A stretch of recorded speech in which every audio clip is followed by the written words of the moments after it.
Hello and welcome to another AzureBeast video. Today we are talking about Zero Trust networking in Kubernetes, specifically using Cilium. Network security is one of the hardest parts of running Kubernetes in production. Many clusters still trust everything inside the network. Once a workload is inside the cluster, it can often talk to anything else. This model does not fit well with modern security needs. Zero Trust is a security model where nothing is trusted by default. Every connection must be explicitly allowed. In Kubernetes, this means that pods can only communicate when there is a clear policy. This is where Cilium steps in. Cilium is a powerful container network interface that uses eBPF to provide advanced networking and security features. It fits very well with Zero Trust principles and works natively with Azure Kubernetes Service. In this video, you will first learn the theory behind Zero Trust networking in Kubernetes and how Cilium supports it. After that, you will create an AKS cluster, install Cilium, and configure network policies step by step. When you finish watching this video, you will have a new AKS cluster with Cilium as the network layer, a Zero Trust network model using default deny policies, and practical experience with Cilium network policies. Before you begin this video, you will need the following to build along. An active Azure subscription with permissions to create Azure resources such as an AKS cluster and networking resources. Azure CLI installed and logged in. Kube Control installed on your local machine. And a local development environment, such as VS Code, for editing the YAML files. No existing AKS cluster is required. You will create one from scratch. Traditional network security often trusts the internal network. In Kubernetes, this usually means that all pods can talk to each other unless blocked. Zero Trust changes this approach. The main ideas are to never trust by default, always verify, and apply least privilege. In Kubernetes networking, Zero Trust means no pod-to-pod traffic is allowed by default. All communication is explicitly defined by policies, and identity is more important than IP addresses. Cilium supports this model by using Kubernetes identities and eBPF. This allows very fine-grained policies, better performance, and good visibility. Let's get started building this model on AKS. First, create a resource group for the AKS cluster by using the AZ group create command. All commands used and showed on screen, including the YAML files we are using later in this video, can be found on my blog article on AzureBeast.com. Once the resource group is created, create a new AKS cluster with Cilium enabled as the native network data plane. We are doing that by running the AZ-AKS create command with the network data plane Cilium parameter. In my case, I create a 3-node AKS cluster with the Azure Container Network Interface for IP address management, Cilium as the networking and security data plane, and a Kuba proxy replacement using eBPF. Creating the cluster might take a few minutes. After the cluster is ready, configure access to it using Kube Control. We are doing that by running the AZ-AKS getCredentials command. After doing so, we can verify that the cluster is accessible by running the Kube Control getNodes command. You should see all nodes in the ready state. When Cilium is enabled through AKS, it is already installed and managed by the platform. You do not need to install Cilium manually, for example by using Helm. On AKS, installing Cilium manually with Helm is not even supported when using the native Cilium data plane. AKS manages the lifecycle of Cilium automatically.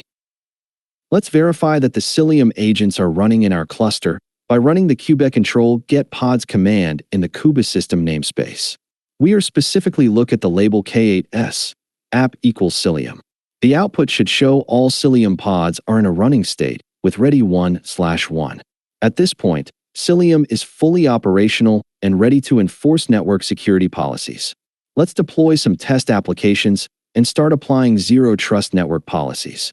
To test network security, deploy 2 simple applications in different namespaces. Create the first namespace by running Kube Control create namespace frontend, and deploy our frontend application by running Kube Control apply using the YAML file from the blog article. Repeat this for the backend namespace and deployment, running Kube Control create namespace backend and Kube Control apply using the YAML file from the blog article. To allow other workloads to reach the backend application, we need to create a Kubernetes service. Network policies control traffic, but services are required for service discovery and stable addressing.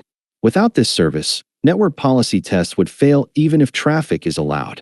Create a service for the backend deployment by using the YAML file from the blog article and running the kubectl apply command. After, verify that the service is created using the kubectl get svc command. You should see output showing backend as the name, cluster IP as the type, a cluster IP starting with 10, and 80 TCP as the port. At this point, the backend application is reachable inside the cluster using the DNS name backend.backend.svc.cluster.local. Zero Trust is not active yet.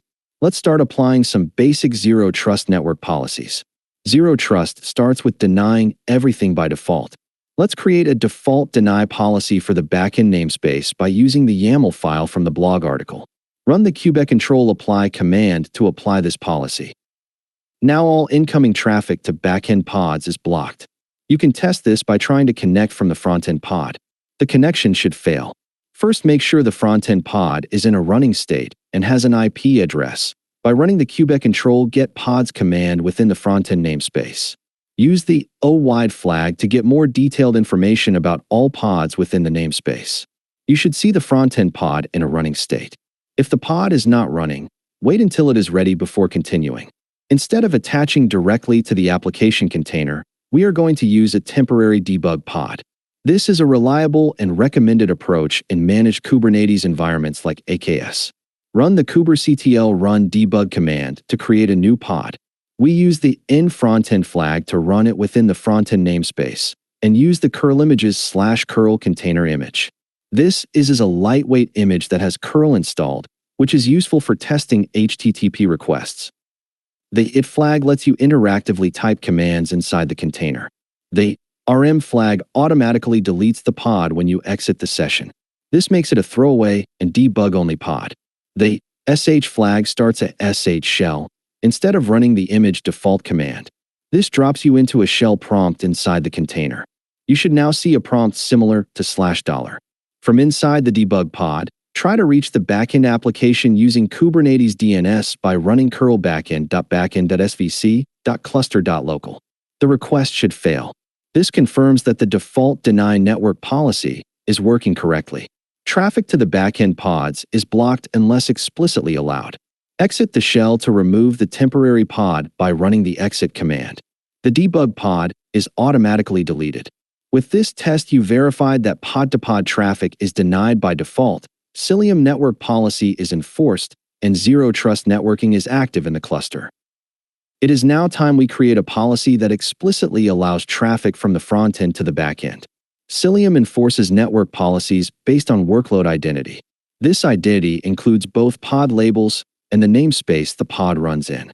Because the frontend and backend workloads run in different namespaces, the namespace must be explicitly included in the policy. We are going to create a policy that allows frontend to talk to backend on port 80. We are using the YAML file from the blog article and deploy it using the kubectl apply command. Now only the frontend pods can reach the backend pods on port 80. All other traffic is still blocked. This is a practical Zero Trust setup. To verify the explicit allow policy, start a temporary debug pod with the same identity as the frontend workload. We are running almost the same kubectl run debug command we did earlier, only we add the labels flag with the app equals frontend value. This label matches with the policy we just deployed. From inside the pod, connect to the backend service by running curl backend.backend.svc.cluster.local.